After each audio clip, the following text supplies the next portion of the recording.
As long as I'm ashamed of my body and I need to somehow legitimate it through sex, I'm going to be willing and able to do things that I probably shouldn't, either because of the way they're going to affect my head or because they're simply sexually unsafe.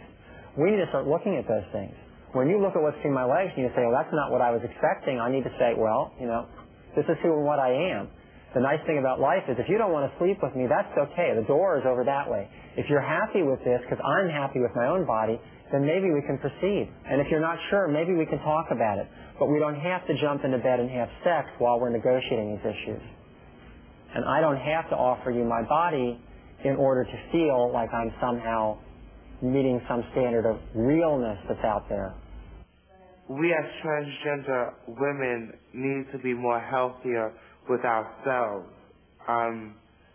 Basically, to me, you have to have self-love before you can love anyone else. We're always looking for affection, warmth, and love in the wrong places. And basically, to me, that's where, it becomes unhealthy. Because, as for an example, we have unsafe sex because we feel that this is an act of love and warmth. And then in the morning, he's gone or she's gone. And then we as transgender women are left lonely again. So that's more depressing. So which will make me go out and do something more unhealthy, maybe drugs or maybe, prostitution. Okay, I'd like to really address some of the guys out there now, like a man-to-man talk here. Most guys that I talk to don't even think about condoms. And as a matter of fact, the first time I had sex as a transgender man, I didn't. And I thought, wait a minute, and I teach about HIV to police academies, but it just wasn't foremost in my mind. But I think that's very dangerous way of thinking. And you guys, you need to wear them. You need to wear the condoms. You need to make sure you have them all the time, just in case you get lucky. You just really you have to take responsibility and realize that you only get one shot, you only get one chance, and if you get it, you don't get rid of it.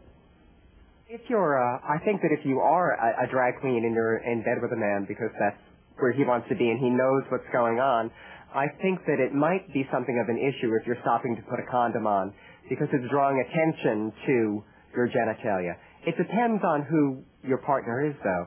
There are some men that want to maintain the illusion that you're a complete woman, and they don't want to see that. And there are some men who are fascinated by the idea that you have that equipment and that it works, and that's the reason they're there. So it depends on who your partner is. And knowing that if somebody doesn't want to really have that called to their attention, to make sure that it happens in a way that they're not so confronted with it.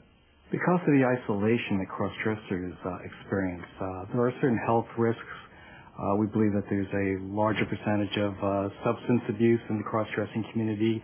There's more probably at-risk sex sometimes in the cross-dressing community, because there's a lot of fantasy fulfillment going on, and that when it's activated upon, and a cross-dresser might go and have sex with a man, and the next day be dressed up like Joe Schmo, and kind of think that was another person who had sex the night before.